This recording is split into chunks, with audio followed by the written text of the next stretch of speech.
रानी और शीला दोनों देवरानी जेठानी थी। दोनों में एक नहीं बनती, वो हमेशा आपस में लड़ती रहती। एक दिन की बात है। बहू, चाय में चीनी क्यों नहीं है? मैंने जेठानी जी को कहा था चाय में चीनी डालने को, उन्होंने नहीं डाला तो मैं क्या करूं? चाय जिसने बनाई चीनी भी उसे ही डालनी चाहिए, अब इसमें मैं क्या करूं?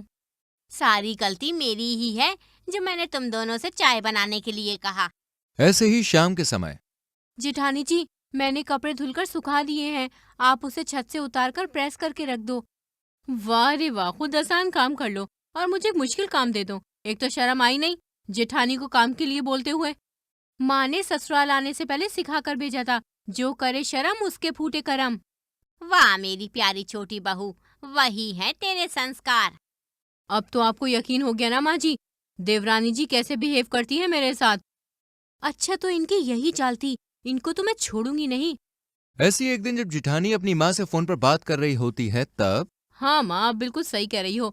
माँ पता है, शायद आपने मेरी शादी उस राहुल से कराई होती तो मैं ज्यादा सुखी होती। यहाँ तो सास और देवरानी के बीच पूरी पिसती हूँ। मेरी सास तो एक नंबर की कंजूस और खड़ूस औरत है और देवरानी की बोली नागिन की तरह जहरीली है। वहीं कमरे के बाहर खड़ी होती हैं सास और देवरानी। देखा माँ जी, जेठानी जी अपनी माँ से हमारे बारे में क्या कहती हैं और मेरी बातों को नागिन की तरह कहा। चलो ठीक है, कोई बात नहीं, लेकिन आपको खड़ूस और कंजूस, बाप रे, मैं तो कभी सहन ना करूं कि मेरी देवी जैसी सास को कोई ऐसा कुछ कहे।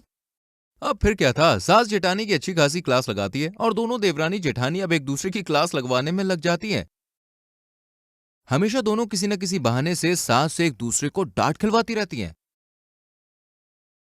ऐसी एक बार की बात है, गर्मी का मौसम आ गया था। अजी सुनते हो, बहुत गर्मी हो रही है, एक नाइटी दिला दो। माँ देख लेगी तो बहुत गुस्सा करेंगी, तुम्हें तो पता है ना, माँ को ऐसा पहनावा बिल्कुल भी पसंद नहीं है। घर के अंदर ही पहनूंगी, आप चिंता ना करो। फिर भी मेरी जान, माँ का नेचर तो तुम्हें पता ही है यार। उसकी चिंता आप ना करो, मैं सब संभाल लूंगी। इसके बाद रानी का पति उसे बहुत ही सुंदर सी नाइटी लाके देता है, जिसे वो रोज रात में सोते समय पहनती है। वहीं एक रात जब रानी नाइटी में अपने कमरे में बैठकर मोबाइल चला रही होती है, तभी उसकी जेठानी चुपके से उसे देख लेती है। अब तो इनकी शामत आएगी। इसके बाद शीला रानी की करतूत बताने के लिए सास के पास जाने लगती है कि तभी रानी वहां पे आती है। दीदी, आप सासू माँ को मेरी नाइटी के बारे में बताने जा रही हो, जरा ये तो देख लो। फिर रानी अपनी जेठानी को कुछ फोटोज दिखाती है जिसमें शीला शादी के बाद अपने एक्स बॉयफ्रेंड के साथ मिनी स्कर्ट पहनकर घूम रही होती है।